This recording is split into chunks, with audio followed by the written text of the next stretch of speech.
Look, welcome back. Back like we never left, right? Right, man. Thanks for having me. Finally. Yeah.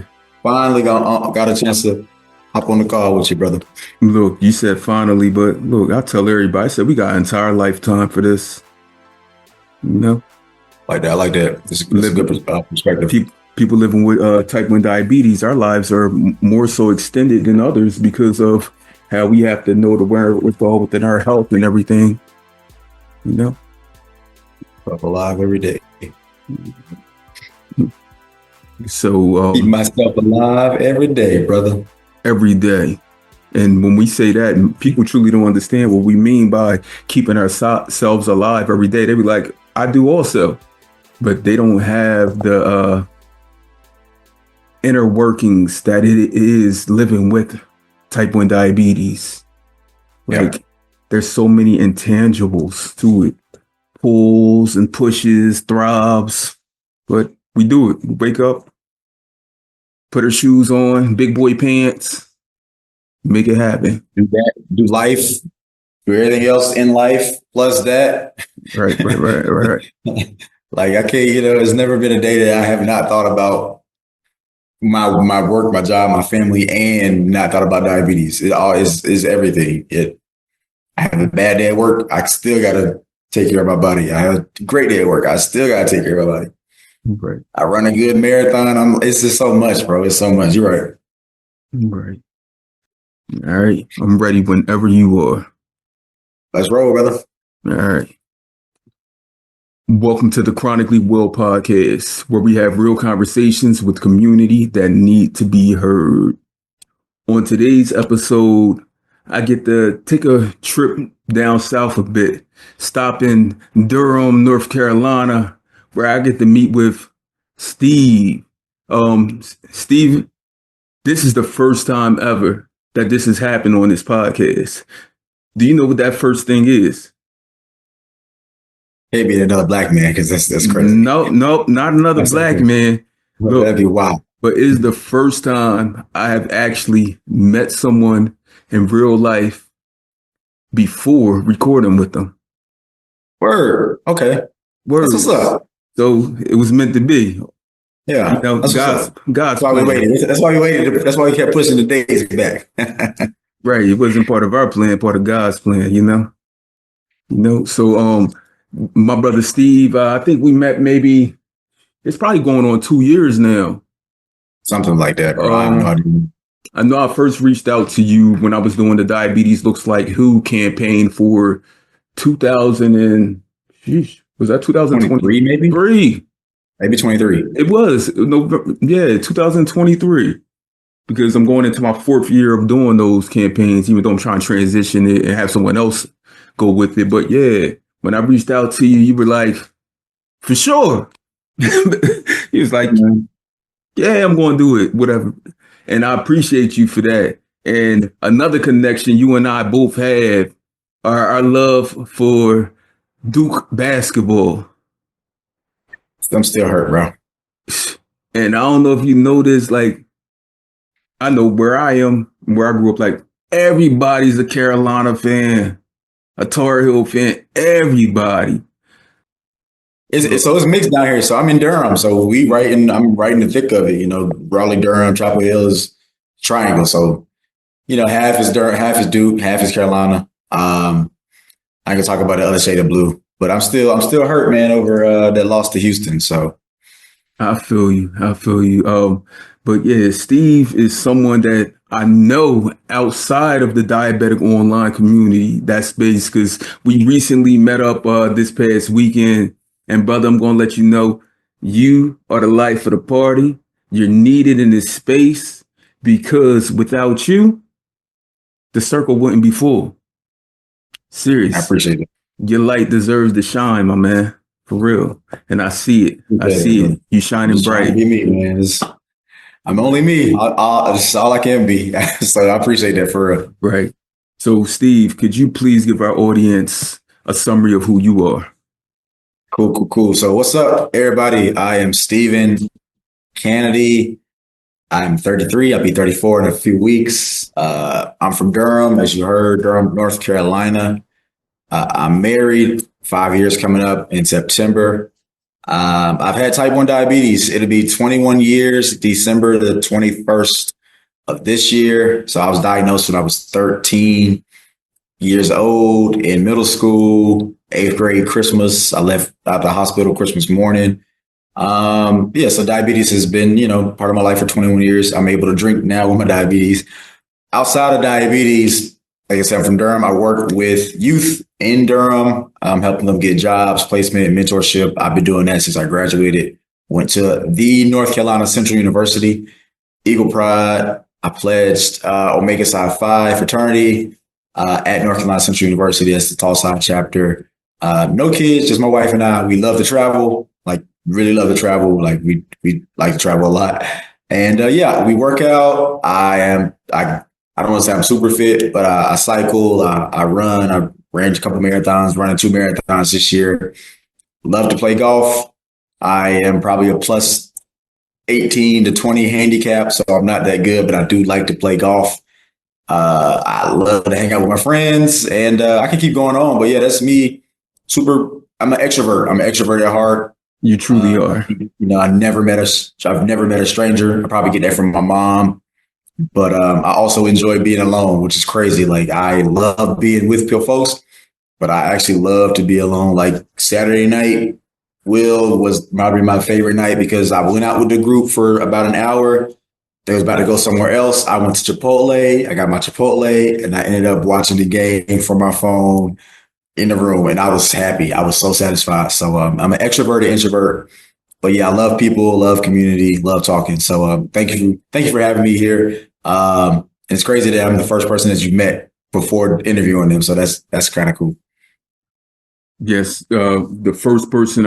I've met many people after recording, but not before. And while we was linked up this past weekend, I was thinking about that. I was like, this must be the plan for real. I said I get to really understand Steve's energy and feel it because, through the screen, I see your energy. But I wasn't, Yeah. I mean, I couldn't feel it. Even though I know you'd be like, yo, gotta feel this. Yo, gotta feel this. I'm here. I'm in person. I'm live. But yeah, I was telling someone this past weekend, I said, if Steve wasn't here, this party wouldn't be the party it is. Like he was needed in the reunion, like to set off some things. Real. I appreciate you and how much you like just bring people in. You're like, oh, you over there hanging in the corner? Come on. I got you. You don't even gotta do nothing, but I got you. And that was me, man. I mean, growing up, right? That was me, yo. I was grew up, like I said, from Durham. We moved around a lot. Like I probably went to 7 or 8 different elementary schools. Let me see, like 6 elementary schools, went to 3 or 4 different middle schools. Only went to 1 high school, but even during high school, we moved around a lot. I'm saying all that to say, like, I remember middle school, it was rough. Keep moving around. You're always a new kid, so you're kind of just like the weird new kid. I didn't have a lot of friends, and when I had friends, every time we moved schools, so it's like I gotta make new friends. We weren't I wasn't the flyest guy then. I didn't have all the shoes, so that also was, weird. I was also the shy, little weird, skinny kid. When I talked, sometimes my voice would crack, and for some reason, I would talk to myself. I still talk to myself now, but it was weirder back then. So. I was the guy sometimes in the corner with my little group of like nerd friends, just kind of being us. And I was that guy growing up. So when I went to college, I figured out who I was, and I kind of blossomed into being who I am now. And like, if I see somebody, I'm going to try to talk with everybody. I think I purposely yes, I know we here Black group and but like any group of people, I'm just like, yo, what's up? I'm gonna stand here for about 10 minutes. I'm gonna talk and then I'm gonna go over here. And if I see you just sitting by like you said, I just want to know who you are. I just want to connect, and I try to find a commonality somewhere. If it's me, you do. If it's or like those shoes, if it's something, music, something, I can look at your outfit and say, oh, that's fly. And you might end up talking about whatever it is. So I love to just be around people and love to kind of interact and listen and get to learn. Right. And also really just like, hey, I just like people and I like to talk. Like I said, I get it from my mom for sure. Right. And you also, I mean, you remember little skinny, scrawny Steve, as you said, in the corner talking to himself. Like, you remember that. You remember, Yeah. like, and you don't want anybody to be that person. Even, I mean, that could be them and their personality, how their way of life, how they go about, but you know that I can embrace you. Yeah. I can embrace you. We're one and the same, man. We look, when you Yeah. telling this story, I'm like, I remember one of the first messages I sent to you, and that's how my memory goes. You told me, you was like, I'm from the hood. You probably don't remember that, but you was like, I'm from the No. hood. And I was like, I'm from the hood too. And that was maybe you was probably the first person I came across, black male in this space that was equally from the hood. And I could see the work that you were doing as a mentor, because when you say like you help young people, young adults get jobs and like the mentorship program, like I remember, I'm like, did this type of work for many years. I ran mentorship programs, youth mentorship programs. And when I see your profile and I see you across social media, sometimes I get a glimpse of myself. I'm like, I remember this. And I know how much joy it brought to my heart. So I know it brings joy to your heart, because you know that people, young people that are blossoming, haven't been able to truly reap the benefits and the fruits of their labor, yet are able to grow, and you're able to help nurture that seed. Yeah, for sure. They get on my nerves, but you Yeah. gotta love them, man. You gotta meet them where they are. It might take 6 months for something you told them 6 months ago to actually make sense to them, and they start doing it, and it finally sinks in. But it's well worth it to keep me, I guess, youthful. At this point, I'm the OG now. You know, Mm-hmm. I'm working with students and young men who were born in, I don't know, '06, and I was in high school in '06, so that sounds really weird. But it's definitely worth it, and yeah, they keep, like I said, keep me young, keep me youthful, and I really just, it's my passion, man. Working with those young adults, young men, for sure. Right. And you're going to have some people, even after, I mean, even if you ever transition into another career, you're going to have people that come around there looking for you. They'll be like, Yeah. where Mr. Steve at? Where's he at?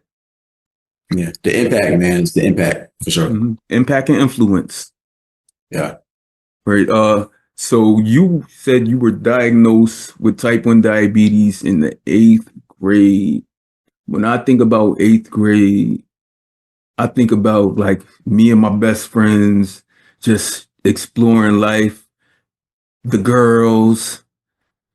That's the big things. And it was a big transition. You know, you're about to go into high school, but for a growing young man, um, coming from, I know my way of life, it felt like at 14, 13, 14, I was forced into adulthood kind of early and having to take on a lot of responsibilities. Um, when you were diagnosed at 13, that 4 days before Christmas, coming out the hospital on Christmas Day, how much of that responsibility was yours? That's a good question. So it was a shock to the whole family. So at the time, it was seven of us. So it was my mom, it was my grandma, my mom, my aunt, me, my older brother, and my two younger sisters. We were all seven.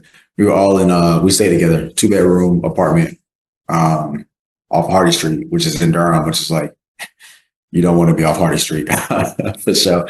So it's technically like the hood. And when I was going to Tuning Middle School, and I just remember being sick.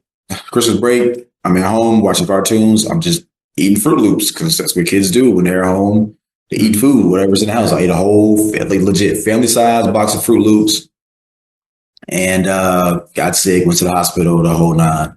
But to answer your question, coming out of the hospital, it was more of a family thing because I was the first person in my family to like to have diabetes, or in my immediate family to have type 1. Mm-hmm. Crazy. 2 years later, my older brother, he also has type 1 diabetes, but he got it like 2 years after me. Yeah, it was more of a family thing. I remember leaving the hospital, like my mom and my aunt were the ones who were like super focused on making sure I took my shots, making sure I pricked my finger, because obviously Dexcom wasn't a thing in '04. But yeah, like they made sure I did all those things, made sure I ate. And even I remember going to Hardee's. We always go to Hardee's because Hardee's was like down the street from us. We would like walk or catch the bus to Hardee's. And back then, Hardee's had that low carb burger, and the lettuce on it. And I only could eat the low carb burger, and they kept like I only have like 15 to 20 fries per meal, and the Diet Cokes and things like that. So when I first got diagnosed, honestly, it was more my fam. They actually helped my mom, my aunt for sure. Like it helped me to figure it out. And then with the medical staff, the teams at Duke University, Dr. Jean, I can't remember her last name. It's like Littman or something like that. I cannot remember her last name, but like she really was on me for sure. But yeah, I probably wouldn't have made it those first few years without that familial support for sure. Right. That community came to you in that time of need. And I mean, you were 13, so you were still your mama's baby, your grandma's baby. And I was a big boy. I was a big boy at that time. I have a 14-year-old brother, so not anymore. But you deserved people standing up for you. You deserved the best medical care, which I'm sure you got from the Duke University, because it's by far one of the top tier across the nation, if not the globe. And you said that family support, and this was before your brother was even diagnosed. So it was like, I want to say like when he was diagnosed, it was almost like you were the big brother now. Yeah. Because you may have looked up to him, but he was like looking at you now. Yeah, because I'm at that point, maybe 2 or 3 years. It was definitely like 2 years. I remember it was root beer for him, killing some root beer, just going crazy, root beer, him and his best friend. And we as soon as he got the symptoms, we already knew, like, oh, like for me, I got the symptoms. Nobody knew. I was at home all day. I remember my mom was at work, and my mom was the only person in the house who drove. And I remember just like, I kept using the bathroom. I was feeling terrible. I was just like laid out in the middle of the kitchen floor, just laid out. I think I was cold and I felt hot, or I was hot and I felt cold. It's one of those two. I don't remember. And I remember my mom got home. It was like, something wrong with him, take him to the hospital. So with my brother, I peeped as soon as like he was peeing like a lot in the last couple of days. I'm like, bro, you good? Like, you keep going to the bathroom.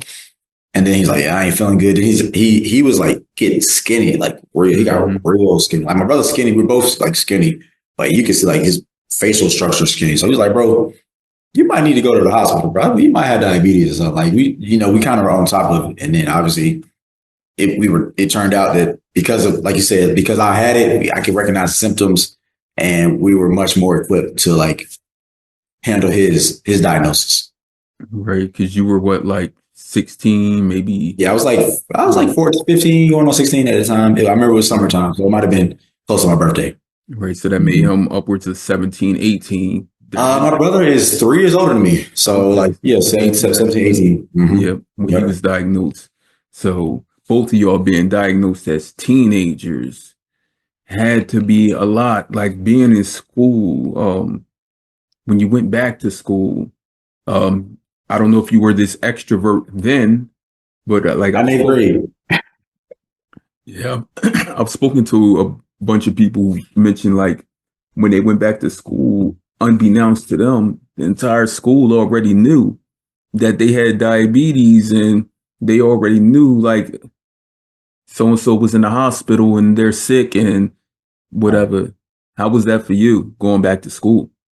So for me, it was not like that, because at that time, I was at tuning. We had literally just got to tuning. We had just, because we moved around a lot. So I probably wasn't even in tuning for, this is second semester, basically, or second term. Maybe like I was only at tuning for like a month, maybe a month and a half, 2 months, because I did the first 9 weeks at Lowe's Grove. And then right after the first 9 weeks, we moved, and then I started junior. So nobody, again, no one knew me for really, other than like the teachers and staff. And it wasn't global news because nobody knew who I was. So when I got back, I remember the night before, I legit sat in the hallway. Again, we got a 2-bedroom apartment. Was it 2 or 3? 1, 2, might have been 3. Might have been 3-bedroom. I sat in the hallway, in the middle of the hallway, so everybody could hear me. I was crying. Obviously, I wanted some attention, but I was just like, I don't want to go back. I don't know what I'm gonna do. I don't want to go back. People gonna pick on me. So I remember going to school early that morning with my mom. We went to the nurse's office, had like a whole, I don't know, meeting with the nurses, and gave her my insulin and my glucagon and all those things. So it was just a shock for me, but it wasn't national school news. Again, I was not known, and it was just, make sure you go to the nurse's office twice a day. Make sure you do this before you eat your lunch. If you're feeling bad, like the teachers knew and the nurses knew, and maybe the principal, because the principal was really cool with my mom and my family for some reason. Like the principal really looked out, but it wasn't like national news for sure. And then we went on a trip to Seattle later that spring. And that was a big deal because, again, I have diabetes, but I'm going on this trip. How are we going to do this? So the nurses, the principal, like the teachers, everybody kind of rallied around to make sure that I was good. So you were the new kid. So probably to a lot of your peers at school, like that was their norm, seeing you that way. Like new kid with diabetes.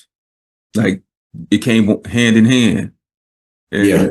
I was wondering if it was because we know today that type 1 diabetes, like you have the auto antibodies for it, and it will develop.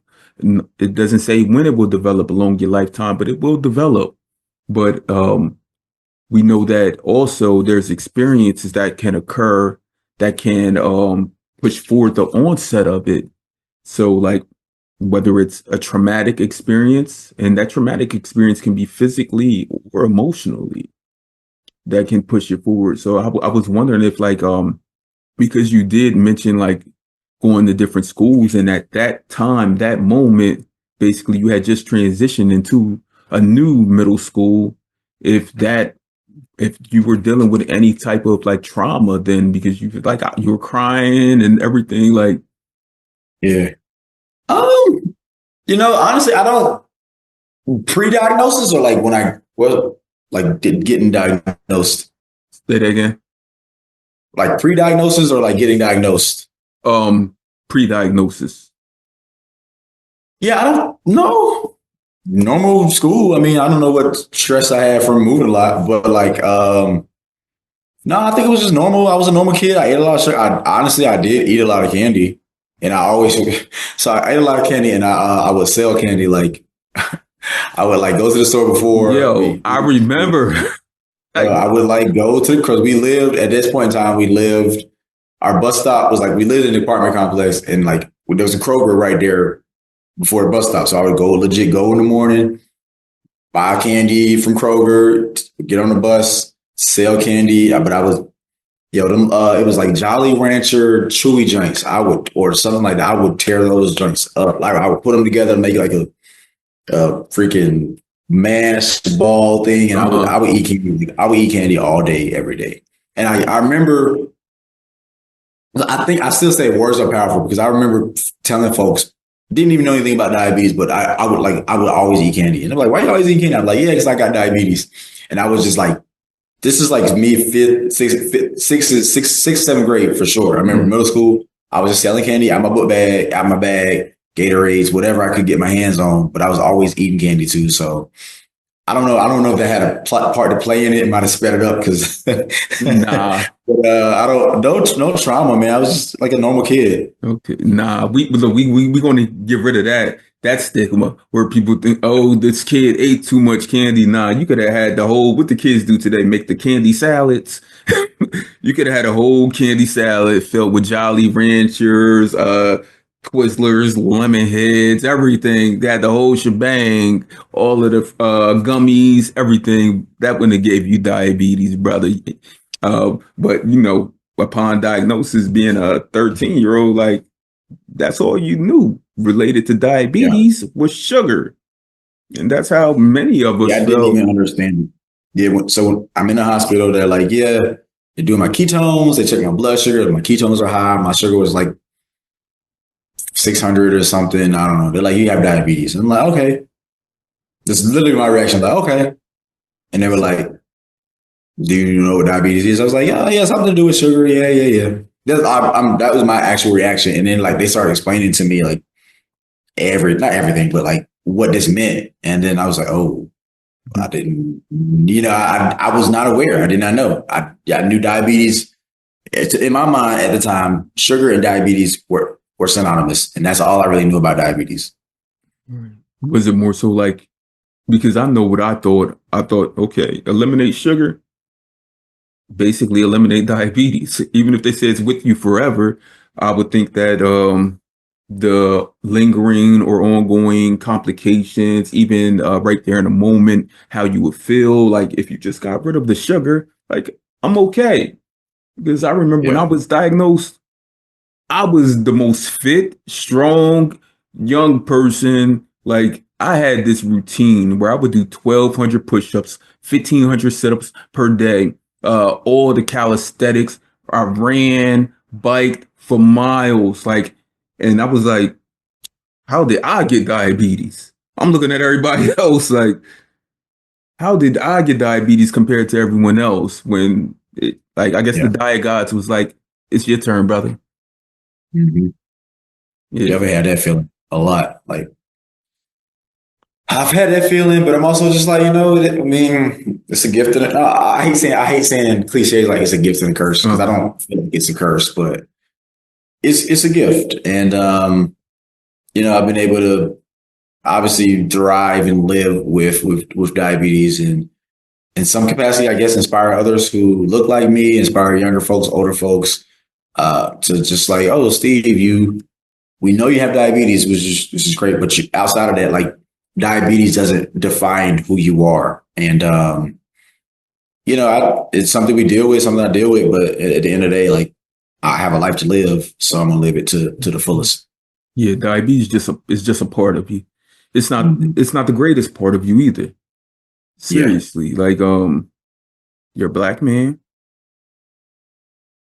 in America. Hello. You're a mentor, your husband, your brother, your son, your grandchild. Like you have all of these other things. It's just a part of it. And if you didn't have this part of you, then you wouldn't be full. You wouldn't be able to Facts. have the relationships that you said you've built, the communities that you're a part of, that you've helped build. You wouldn't be able to share with other people this story of who you truly are. Like diabetes is a part of us. Yeah. Um, I did want to ask, like growing up, like in middle school, high school, even your college years, did you see like a lot of people, like, did they have misunderstandings of who you were or what diabetes was or how it presented to them from you, What's the last part of that question? or how diabetes presented from you towards them? Um, so definitely a lot of misconceptions. So obviously eighth grade happened. Then I go to Hillside, all 4 years. And I ran, cross country and track. Hillside, also during my like sophomore year, I went to the hospital like 3 times, 2 or 3 times, just DKA.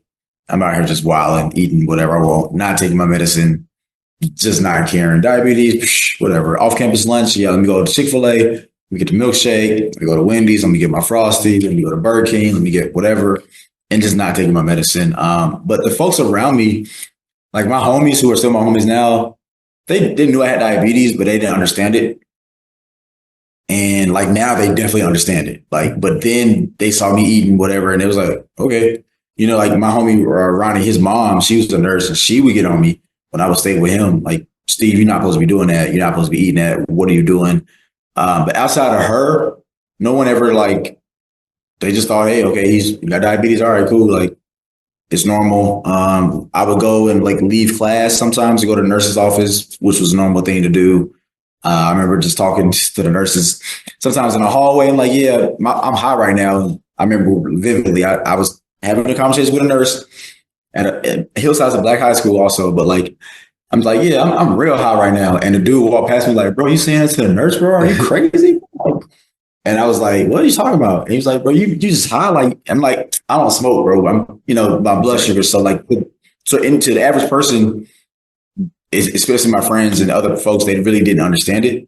Like I said, outside of Ronnie's mom, who checked me when I was there, no one really like gave me any pushback. They had some questions, but it was a normal thing to not really talk about. I really didn't talk about it, to be honest. Right. And you didn't talk about it as like it wasn't you were hiding it. It was yours. You know? Yeah. I can't say yeah, I wasn't hiding it. I definitely did or was not as aware of anything. Like I was not taking care of my body like I am now. Right. In high school or college. Like I don't know how I made it through college to Young and be resilient. bro. I have no idea. Like I probably check my blood sugar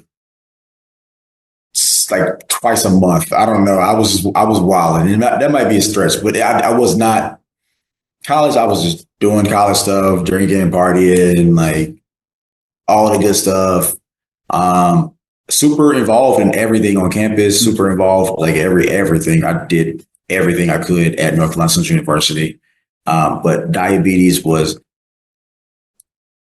it was something known to folks that I had it, especially like my junior and senior years. I started doing a lot more about, I walk for diabetes. I did a whole lot of stuff for diabetes, like walk, skate, fundraisers. I just did a lot on my junior and senior years, but it still wasn't it was a topic now within, but high school, it was just something I had and people knew about it, but that was it. Right. Because you probably, I mean, like you said, you played all the sports and everything. Like, but you like diabetes was there, but it wasn't in the front. Yeah. Yeah. It was like, oh, I'll eat at 1 o'clock. I'll take a medicine at 6, maybe. And I just guesstimate, oh, I don't know. What I eat today? I don't know what I eat. And then I'll just take my medicine, which is crazy because in high school and college, there were like not that many times that my sugar ever got low, but probably because also my sugar was extremely high during those years. So it didn't matter what amount of medicine I took. It was just like, I don't know. I survived and I don't know how again. I'm thankful. And I'm going to tell you from the ages of probably 20 to maybe 26 or so, like I know for a fact that diabetes, like today, I know it was probably because of diabetes, certain things were happening. Like I remember I used to think that I had food poisoning sometimes and I'd be on the floor like puking my guts out. But today we know like I was in DKA. Yeah. Like somehow I fought through that, and now I don't know if it's because like I was this super athletic guy involved. Like I'm telling you, I worked out and exercised probably at least 6 to 8 hours per day, just doing stuff like doing anything, just staying active. And I did not know that diabetes at that time could possibly kill me because I was young and resilient. Like we had so many things that have backed us against the wall coming up where we're like, diabetes isn't going to take me out. I done had, by the age of 20, I done had 12, 13 homies that were no longer here. So diabetes was not going to be the one, no matter what. Right. So that's part of, diabetes was there, but it did not break us. Yeah, I vividly remember, same as you. A few times. I remember once, when it was me and my line brothers went to New Orleans for a trip. It might have been Conclave, Make Yourself High Conclave, like 2016, 2016, 2018, one of those 2 years. And you in New Orleans, you know New Orleans, Bourbon Street, you're drinking. And I remember on the way back, like we drove, me and my two LBs drove from Durham there, I don't know, 12, 13-hour drive. The whole way back, I'm just on the back seat, like, I was just hurt. Like my muscles was tight. It was bad, cramping. I'm taking insulin, but I'm like really like I'm out of it the entire way. And I probably threw up a few times. I'm thinking back, I'm like, yeah, I definitely was probably in DK from that weekend. But I got back, just kept taking medicine. Somehow I went down a couple of days later. I was like, okay, good to go. I didn't think about it. Oh, like I'm in DK. I was like, oh, I'm not feeling well, probably because I'm a sugar high. So yeah, definitely got a couple of those memories for sure. All that time we were taking insulin blindly. That's what's crazy when you think about it. Like not checking the blood sugar, but still giving insulin, just guessing how many units I need. And I'm saying the crazy thing is, I never got low. Like I didn't have many low blood sugars. Granted, again, my sugar was probably so high, like it didn't even affect it. I could have took 10 units and it would have been like, oh, thank you, finally. But yeah, I didn't really start getting low blood sugars until like 2 or 3 years after 2 years after college is when they started to kind of switch. But also I think I was more like my diabetes management was a little better. So obviously, hopefully the insulin I took started working more. And this is still pre-Dexcom, pre-getting any type of CGM. I was mostly pricking my finger as well. Now, do you remember early on if you were like when you were diagnosed, were you on like Lantus and Humalog or Novolog, or were you on like a 70-30 mix?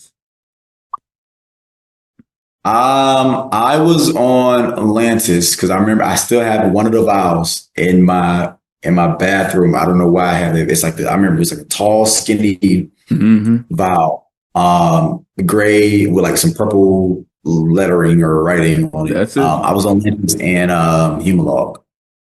Lantus and Humalog. I think I might have they tried to do the 70-30 at one point. It didn't work. I didn't like it. It didn't work well. So they Lantus and Humalog for as long as I can remember. Now I'm on Tresiba and Novolog. I asked that because I remember when I was on, like, I remember being on a 70-30 mix for probably about 5-6 years. And when I was on that, I never had lows and stuff. But when I went on to like Lantus, like when I went on to a basal and a bolus, I started getting lows. And I'm like, no one told me this was a part of diabetes. Like I didn't know that at all until I was found in the bathroom seasoned, bit off half my tongue. Wow. Who found you? So at that time I was at a girlfriend's house. This is probably like 2006, 2007, somewhere around there. And her actual stepdad found me in the bathroom and the door was locked and I'm on the ground, steady kicking the door. And he breaks in and I'm on the ground, blood all over the place, bloody mess. Post college, I'm living with roommates. I had too many low blood sugars that I can remember. A few times, like one time I left my house, 5 o'clock traffic to go to work. I worked at an ice cream shop at the time. Leave my house. My homie Ronnie sitting in the living room. All right, bro, I have a Coke in my hand because I know my blood sugar is low. I'm drinking a Coke as I leave. Next thing I remember, waking up on the side of the road. Crash? Like 4 exits. No crash. They got 4 exits down on the side of the road. Some dude is just, stop the car. Stop, like yelling at me. I'm on the side. He's like, you hit 2 people. Da, da, da, da. I didn't hit anybody, but like, I guess he saw me swerving. And somehow, again, by the grace of God, I'm still alive. All I remember was leaving my house, saying, all right, to Ronnie, and then waking up like 7 to 8 minutes of my life driving a car on the highway during 5 o'clock traffic. I don't remember anything, but that was a time scary. A few other times waking up, my wife, who was my girlfriend at the time, like, thank God it would only happen. My low blood sugars would happen when she was like spending the night with me. And when she was spending the night with me, she was just always like finding me just passed out, and my roommates and her would have to like sugar honey, whatever they needed to like get me to wake up. So I've had way too many than I like to remember. And my wife, she probably remembers all of them. I'm glad that like being able to have these conversations, if not for these conversations, I wouldn't truly know that you had similar experiences to myself, and you wouldn't know that equally.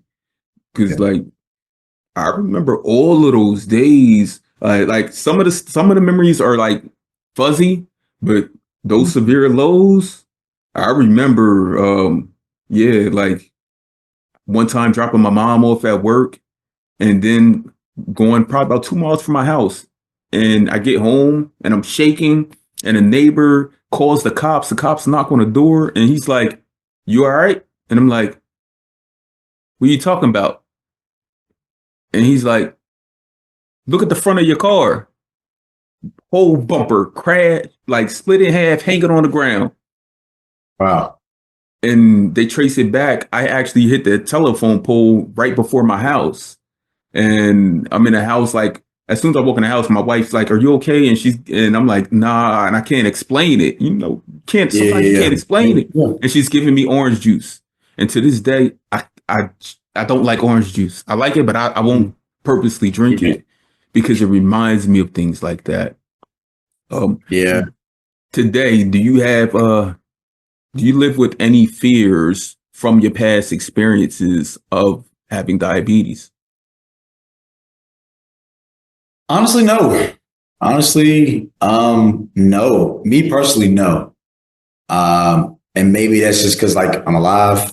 And so like I don't have that anxiety. But if like speaking of my wife, like she's anxious. She gets anxious. Like even me traveling this weekend, like not anytime I'm apart, but she used to travel a lot for work. So like me traveling this weekend, I'm making sure my phone's on loud, making sure that like, hey, if my sugar goes low in the middle of the night, she can contact me. But no, I mean I've accepted it. Like I'm more cautious about it. Like I'll definitely keep my phone on loud and keep my alarms up.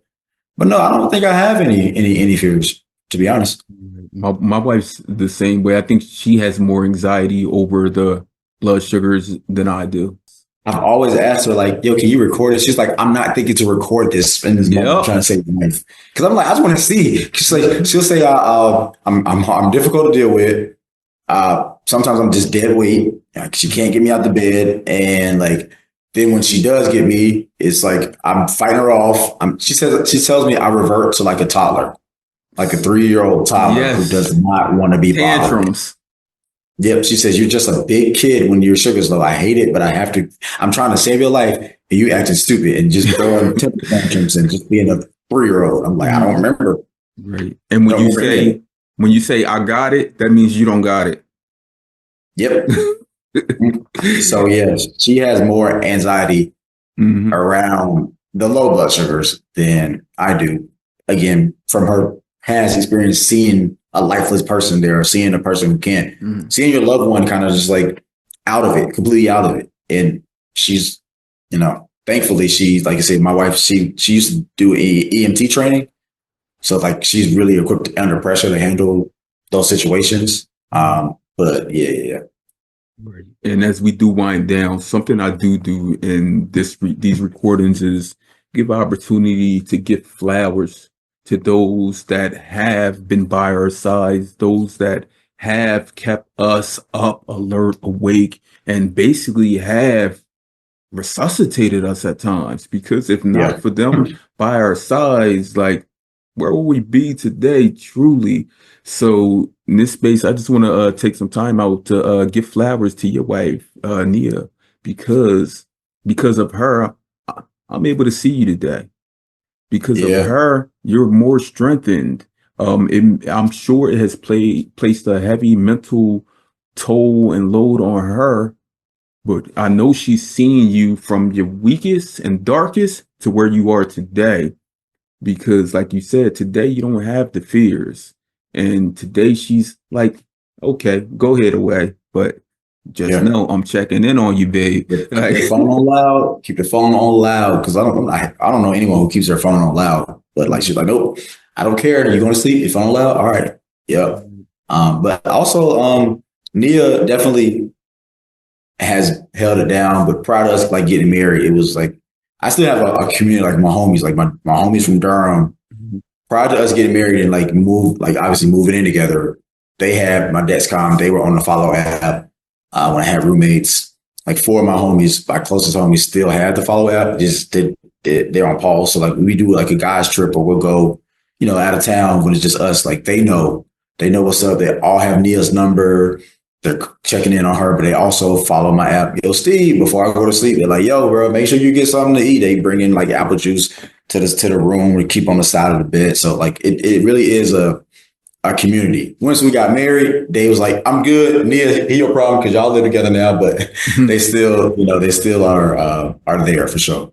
They show up for me when I do any event for diabetes or promoting diabetes. They definitely got my back as well.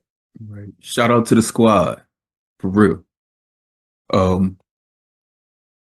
What's some good advice you've received since you've been living with type 1 diabetes that you could share or give to community?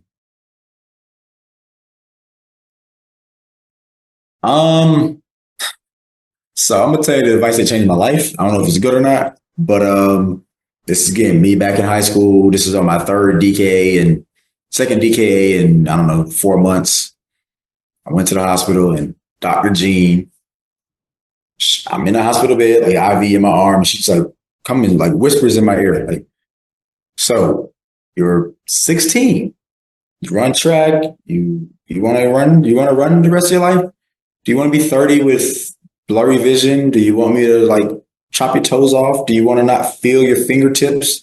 So she's just started like listing all the things. And in my mind, I'm thinking she starts like, I'm just like, I'm scared. I don't know what she's talking about. Do you want me to start taking your toes and then eventually your whole foot and then your leg, and you want to be like an amputee or like walking around with no legs at all? Or like, do you ever want to play basketball? Do you ever want to run track again? Do you ever want to like feel the earth between your toes? And she's just like listening off all this.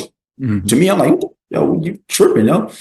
And I'm like, yeah, bro. Duh. I'm like, she's like, or when you get older, you want to have a family. Do you want to like, you're 16. I'm pretty sure. I'm not sure if you're having sex and all that, but do you want to, have a family and all that stuff? I'm like, yeah, duh. And she's like, well, you got two options. One is you can keep doing what you're doing now, going on this track and not taking insulin, not taking medicine.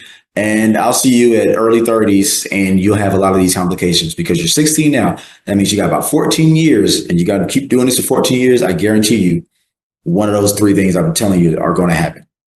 Or just take your insulin. She just said, just take your insulin. She said, I know she said, I'm not telling you to be perfect. I'm not telling you to not eat sweets. I'm not telling you not to go to the Chick-fil-A and get a milkshake. She said, I am telling you don't do that every day. But she said, look, you're 16. I know you got off-campus lunch. Your friends are doing it. You're in high school. If you're going to do it, just take your insulin before or take some extra. She said, again, don't worry about, because at that point, I wasn't even taking insulin. So she was like, if I could just get you to take insulin, we could figure it out. We could figure everything else out at a later date. If you want to eat like a truck driver, she told me, if you want to eat like a truck driver, just take your insulin. Granted, your diet is not going to be the best, but if you're taking insulin, that alleviates at least half of the stuff you're dealing with. We can worry about your blood sugar control. We can worry about all those things later. So that always stuck with me. Like I seriously have a sweet tooth. I think y'all knew from this weekend. Like I'm gonna eat snacks. I do care, but like I'm just gonna shoot up a little extra. So that always stuck with me. Just like, it doesn't matter. Like, we can't eat sugar. We can't eat sugar. Everything in moderation for sure. But I think the advice I would give to the community is, obviously check your numbers, but do your pre-bolus. Sometimes you might get it right, but take your insulin regularly. I think that for me, at least, that again, it helps. That's half of the battle right there. Like, yeah, you're going to have some days you didn't get it right, highs and lows. Mm-hmm. But as long as you are actively taking your insulin multiple times a day when you need to take it, when you're eating things, everything else can kind of figure itself out with your numbers and the target range and all those good things. So I don't know if that's the best advice, but that's just the advice that changed my life. That is great advice. I'm going to let you know that because many people don't know that even upon diagnosis, like your body doesn't have insulin. Insulin is used to do so many things, break down carbohydrates into energy. Like you need it. You don't want your blood to become acidic. Even if you just take the slightest amount sometimes, you just have to take it because we know before 1922, there was no alternative, no option. Yeah. Folks were dying for real. People were dying because they didn't have insulin. So shout out to Dr. G, because that's some great advice, and it's needed to be shared with the community, especially for newly diagnosed people. Yeah. As we do end, I have to ask you this one question that I ask everyone. So someday, maybe not today, tomorrow, a year from now, whatever, but someday, one day, we speak it into existence. You will wake up and you will get messages from people saying, Steve, have you checked your Dexcom? My Dexcom has been reading at 80 all night. I got up, had some coffee, ate some breakfast, and it's still at 80 when typically it rises up a little bit.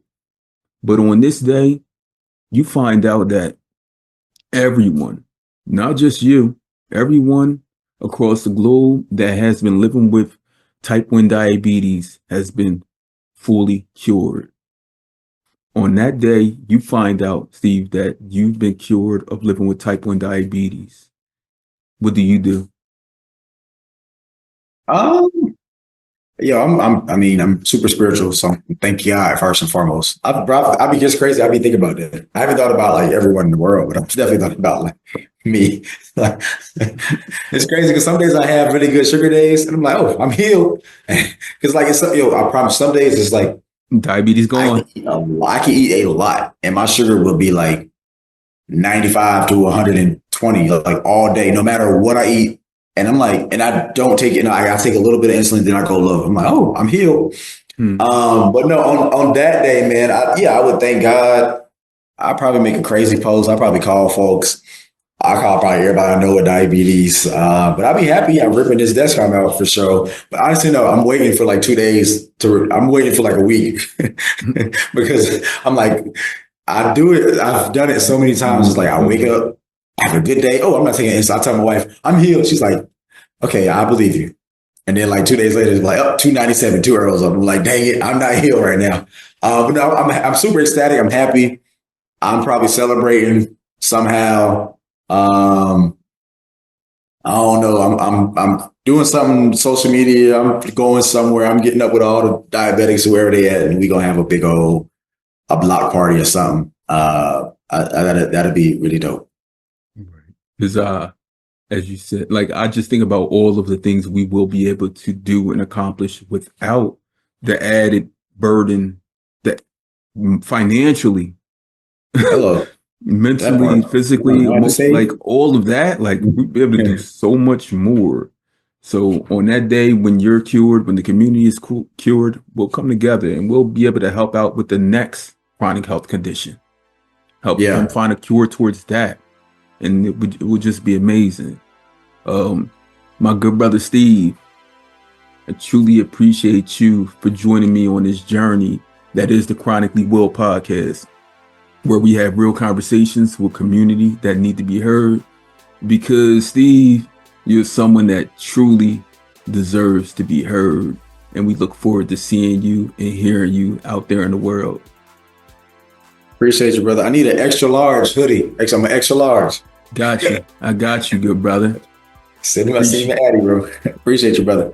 Appreciate you.